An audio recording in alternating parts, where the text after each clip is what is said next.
అది చూసిన తర్వాత అందులో లాజిక్ లేదనిపించింది. వాళ్ళు మాట్లాడిన విధానమే నాకు అర్థం కాలేదు, ఏదో చెప్పేశారు.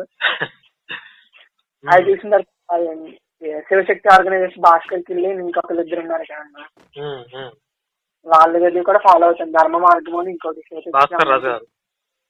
వాళ్ళిద్దరే ఫాలో అయ్యాను. వాళ్ళకి కౌంటర్ ఇస్తూ ఇంకొక వీడియో పెట్టారు మొన్న రీసెంట్ గా. అవన్నీ చూసాను, ఫాలో అయ్యాను, అన్ని చూస్తున్నాను, మొత్తం అన్ని ఫాలో అవుతాను వీడియోస్ నేనైతే మాత్రం డెఫినెట్లీ. Okay okay brother. ఇప్పుడైతే మరి హిందుత్వంలో ఏ దేవుడిని ఎక్కువగా ఇష్టపడతారు మీ ఫ్యామిలీ వాళ్ళు?